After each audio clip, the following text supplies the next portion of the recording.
अस्सलाम वालेकुम, मेरा नाम है जवेरिया दिल और आप देख रहे हैं तख्ती ऑनलाइन।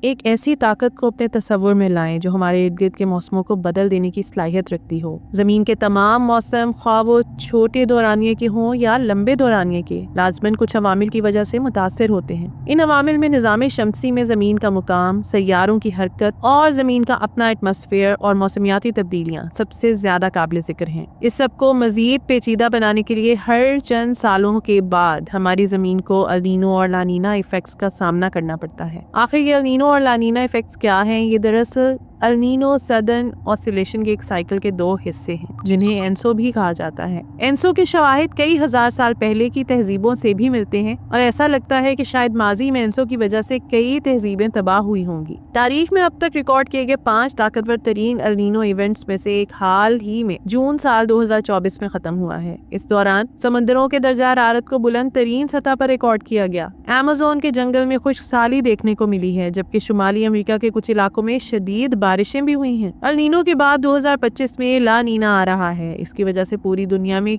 क्या ही तब्दीलियां देखने को मिलेंगी। आज की वीडियो में हम ये भी जानेंगे कि हमारा सैयारा ज़मीन किस तरह बदलने जा रहा है, एंसो क्या है और ला नीना किस तरह हमारी जमीन पर असरअंदाज होगा। अगर बात करें अल नीनो की तो ये अमूमन एक एक्सट्रीम लेवल से दूसरे एक्सट्रीम लेवल तक पहुंचने में 2 से 7 साल के दरमियान का वक्त लेता है। अल नीनो और ला नीना का दौरानिया अमूमन 9 से 12 माह का होता है, लेकिन ये कई सालों तक रह सकते हैं। इस वीडियो में हम देखेंगे कि ये साइकिल किस तरह काम करता है, इस साइकिल के दौरान न्यूट्रल पीरियड्स क्या हैं और आने वाले ला नीना से जमीन किस तरह मुतासिर हो सकती है। जब हमारी जमीन पर मौजूद समंदरों की कंडीशन एवरेज होती है तो इस दौरानिये को एंसो न्यूट्रल कहा जाता है, लेकिन हर चंद सालों बाद समंदरों के पानियों में होने वाली हलचल और दर्जा हरारत में होने वाली तब्दीलियां अल नीनो या ला नीना के आगाज की तरफ इशारा करती हैं। ये दोनों ही इवेंट जमीन के मौसमों पर बहुत ज्यादा असर अंदाज होते हैं। फर्ज करें कि हम इंटरनेशनल स्पेस स्टेशन पर मौजूद हैं जो जमीन के गिर्द चक्कर लगा रहा है। वहां से हम अपने सैयारे के गोल स्फीयर को देख सकते हैं। वहां से देखने पर ठीक से मालूम होता है कि सूरज की रोशनी सारी जमीन पर एक ही तरह से नहीं पड़ती। अगर हम जमीन के इक्वेटर की बात करें तो यहाँ पर सबसे ज्यादा रोशनी और गर्मी पहुँचती है क्योंकि सूरज की रोशनी इक्वेटर से बराह रास्त टकराती है। अगर जमीन के पोल्स की बात करें तो इनसे टकराने वाली रोशनी का जाविया बहुत कम होता है। ये बिल्कुल वैसा ही है जैसे एक गर्म हवा की मदद से उड़ने वाला गुब्बारा हवा में बुलंद होता है या एक पानी से खोलते हुए बर्तन से भाप ऊपर कोटती है। इक्वेटर पर भी यही होता है क्योंकि यहाँ बराह रास्त पड़ने वाली सूरज की रोशनी हवा को गर्म कर देती है। इसके बाद ये नम, गर्म और कम प्रेशर वाली हवा एटमॉस्फेयर में ऊपर कोटती है। जब गर्म हवा ऊपर उठकर बुलंद होती है तो ये ठंडी होकर बादलों की शक्ल इख्तियार करने लगती है। यही वजह है कि जमीन के इक्वेटर के करीब ऐसे जंगलों की भरमार है जिनमें बहुत ज्यादा बारिश होती है। ज्यादा से ज्यादा गर्म हवा इक्वेटर के ऊपर गर्म होकर बुलंद होती है और एटमॉस्फेयर में मौजूद ठंडी हवा को शुमाल और जनूब की जानिब धकेल देती है। वहाँ पहुंचकर ये हवाएं चूंकि भारी होती हैं तो इसलिए ये जमीन की तरफ बहना शुरू कर देती हैं। फिर यही हवा ज्यादा प्रेशर से कम प्रेशर यानी इक्वेटर की तरफ जमीन के साथ साथ बहने लगती है। ये साइकिल मुसलसल चलता रहता है। इस अमल को हेडलेस हेल रोटेशन कहा जाता है। यहाँ पर आप सबका ये सवाल होगा कि आखिर ये सब अल नीनो और ला नीना से किस तरह जुड़ा हुआ है, तो आइए इसे समझते हैं। इन हेडलेस हेल्स की वजह से पैदा होने वाली हवा जो जमीन की सतह के करीब करीब मौजूद होती है, जमीन की रोटेशन की वजह से इक्वेटर की तरफ बहने लगती है और फिनोमिनन को हम कोरियोलिस इफेक्ट के तौर पर जानते हैं। इसी फिनोमिनन की वजह से इक्वेटर के दोनों अतराफ ट्रेड विंड्स बहती हैं। यही वो हवाएं हैं जिनकी वजह से हमें ये मालूम होता है कि अल नीनो और ला नीना जैसे इवेंट किस वक्त वकू पजीर होंगे। हैरानकुन तौर पर ट्रेड विंड्स इतनी अहम होती हैं कि एक अरसे तक समुद्रों में सफर करने वाले बड़े बड़े तजारती जहाज नेविगेशन सिस्टम की इजाद से पहले इन्हें रास्ते तलाश करने के लिए इस्तेमाल किया करते थे। यही वजह है कि इन हवाओं को ट्रेड विंड्स का नाम दिया गया है। अगर एंसो की बात की जाए तो इसके कीमियाई शवाहिद कई हजार साल पीछे तक जाते हैं। ये शवाहिद आज भी फॉसिल्स में महफूज हैं। तारीख के मुताबिक शायद अल नीनो इवेंट ने 1500 और फिर 1700 में इनकैन सल्तनत की फतूहात में स्पेन की मदद की। शायद अल नीनो की वजह से ही 1700 में फसलों की पैदावार इंतहाई ज्यादा मुतासिर हुई, जिसने फ्रेंच रेवोल्यूशन को जन्म देने के लिए चिंगारी का काम किया। एंसो एक्टिविटी के इस लंबे रिकॉर्ड और इसके दुनिया भर के मौसमों और माहौल पर पड़ने वाले असरात के बावजूद हम 20वीं सदी से पहले तक इसके पीछे कार फरमा अवामिल को समझने में नाकाम रहे। इस सिलसिले में सबसे सबसे पहली कामयाबी सन 1920 में एक बरतानवी साइंसदान सर गिलबर्ट थॉमस वॉकर के हाथ आई। वो इंडिया में मानसून के सीजन की ताकत को अच्छे से समझने की कोशिश कर रहे थे। मानसून की ताकत को समझने के दौरान सर गिलबर्ट थॉमस ने सदर्न ऑसिलेशन को भी दरियाफ्त कर लिया। सदर्न ऑसिलेशन दरअसल पैसिफिक ओशन के ऊपर हवा के प्रेशर में बार बार आने वाली तब्दीलियां हैं। उन्होंने देखा कि ये ऑसिलेशन एक और बहुत बड़े एयर सर्कुलेशन का हिस्सा थी।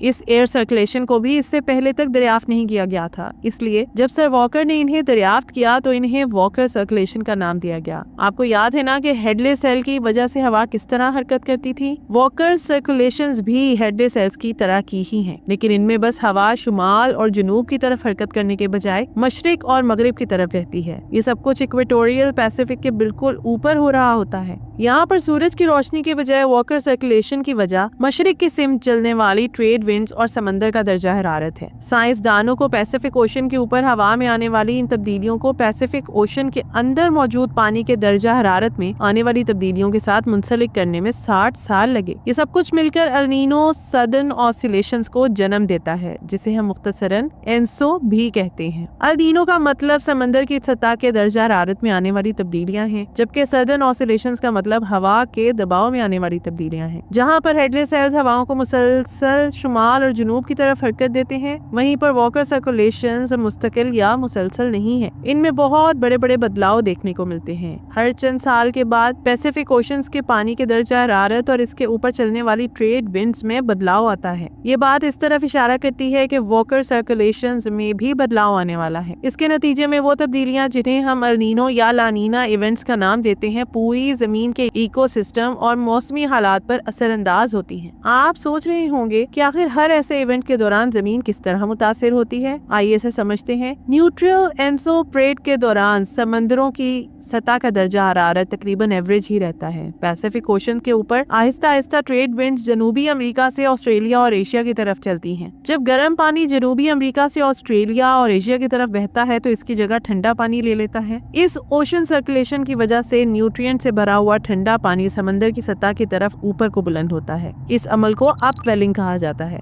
इस पानी में मौजूद न्यूट्रिएंट्स को फाइटोप्लैंक्टन्स नामी जानदार इस्तेमाल करते हैं, जिसकी बदौलत इकोसिस्टम के दूसरे जानदारों जैसा कि मछलियों को सरवाइव करने में मदद मिलती है। न्यूट्रल पीरियड्स के दौरान पूरी दुनिया के मौसम तवक्को के मुताबिक तब्दील होते हैं। यानी इसका मतलब ये है कि अटलांटिक समंदर में जो हरिकेन बनते हैं, इनका साइज और कैटेगरी भी नॉर्मल रहती है। इसके साथ साथ एशिया के जनूब मशरकी इलाकों में मानसून का मौसम भी नॉर्मल ही गुजरता है। इस दौरान वॉकर सर्कुलेशंस गर्म और मरतूब हवाओं के कॉलम्स को जनूबी एशिया, शुमाल जनूबी अमेरिका और वस्ती अफ्रीका के ऊपर बुलंद करती हैं। यही वजह है कि जमीन के इन तीनों खित्तों में घने और सरसब्ज जंगल मौजूद हैं, जिनमें अक्सर औकात बारिश होती रहती है। इसलिए इस सिलसिले में इक्वेटर के ऊपर चलने वाली हवा का अमल दखल बहुत ज्यादा है। शायद अब आप आसानी से तस्वुर कर सकते हैं कि इस सिस्टम में होने वाली तब्दीलियां पूरी दुनिया में रिपल इफेक्ट का बायस बनती हैं। मुश्किलात का पहला साइन ट्रेड विंड्स का कमजोर होना और पैसिफिक ओशंस में मौजूद पानी के दर्जा हरारत में होने वाला इजाफा है। ये सब मुस्तकबिल करीब में आने वाले एल नीनो इवेंट की तरफ इशारा कर रहा है। ऐसा एक इवेंट हम हाल ही में 2023-24 के दौरान देख चुके हैं। वीडियो में यहाँ तक आपने एल नीनो और ला नीना और एनसो के मुतालिक जाना। इसके साथ आपने जाना कि हेडलेस सेल्स और वॉकर सर्कुलेशंस क्या हैं और ये किस तरह काम करती हैं। आपने ये भी जाना कि ट्रेड विंड्स क्या हैं, ये कहाँ मौजूद होती हैं और इनकी अहमियत क्या है। इससे अगली वीडियो में बताया जाएगा कि एल नीनो और ला नीना किस तरह जमीन पर हैरान कुन मौसमियाती तब्दीलियों और तबाहियों का बायस बनते हैं। अगली वीडियो में आप ये भी जानेंगे कि 2025 में आने वाला ला नीना इवेंट जमीन को किस तरह मुतासिर करने जा रहा है। तो ये थी आज की वीडियो। उम्मीद करती हूँ कि ये वीडियो आपके लिए बहुत इन्फॉर्मेटिव और दिलचस्प रही होगी। आपसे गुजारिश है कि वीडियो को लाइक करें और ऐसी ही मजीद दिलचस्प, इंफॉर्मेटिव और एजुकेशनल वीडियोस के लिए हमारे चैनल तख्ती ऑनलाइन को सब्सक्राइब करके बेल आइकॉन को भी लाजमी प्रेस कर लें। शुक्रिया। मिलते हैं ऐसे ही किसी नई वीडियो में। मुझे दीजिए इजाजत। अल्लाह हाफिज।